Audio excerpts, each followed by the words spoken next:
Aujourd'hui, la chrétienté recourt à des moyens par lesquels elle pourra avoir une position, la reconnaissance et le prestige, afin que le monde puisse plus facilement la comprendre. Pour permettre cela, elle doit avoir des noms, des titres, des honneurs. À moins que les chrétiens ne soient conformes à ceci, n'appartiennent à cela, ne prennent un nom, n'expliquent ce qu'ils sont. Ils sont suspects, étrangers, et sans aucune position. Peu importe d'ailleurs leur valeur spirituelle. La secte devient un surnom, une expression de dédain, comme dans les temps apostoliques.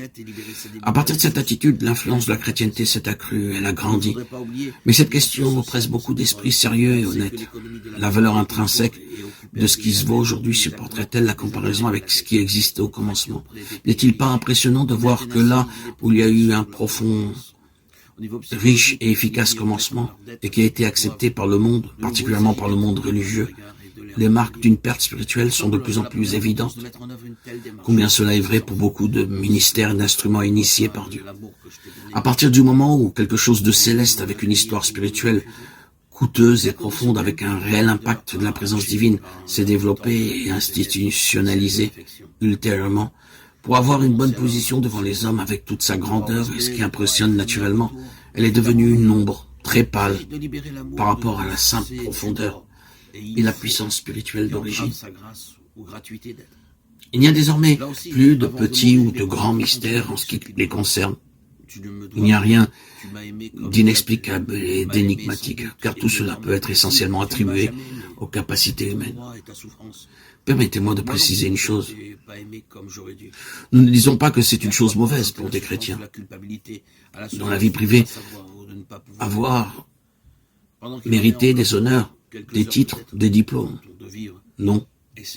Nous sommes conscients qu'il existe un mouvement ultra et exclusif qui, pour la communion, la reconnaissance et la participation à la table du Seigneur, exige une répudiation ou un abandon de tout titre professionnel ou académique.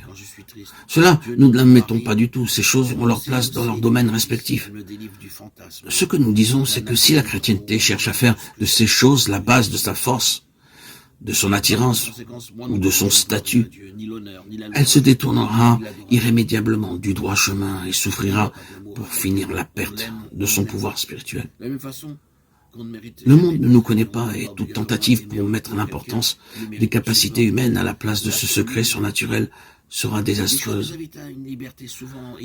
Quand le terme d'institution commence à occuper une place importante dans le vocabulaire chrétien, cela peut signifier qu'un changement a pris place et qui n'apportera rien de bon. Mais invitation à une plus haute alliance. Tu ne dois pas m'aimer, mais si tu le veux, tu peux. Tu es libre.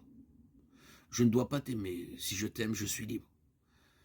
Cette liberté prend sa source dans celui-là même que Yeshua appelle Abba, un père qui ne doit pas aimer ses enfants, qui n'a aucune dette à leur égard, mais qui les aime simplement et qui n'exige aucun amour en retour. Il leur donne simplement la possibilité de connaître la joie qu'il y a à l'aimer, et il n'y a aucun mérite à cela de part et d'autre.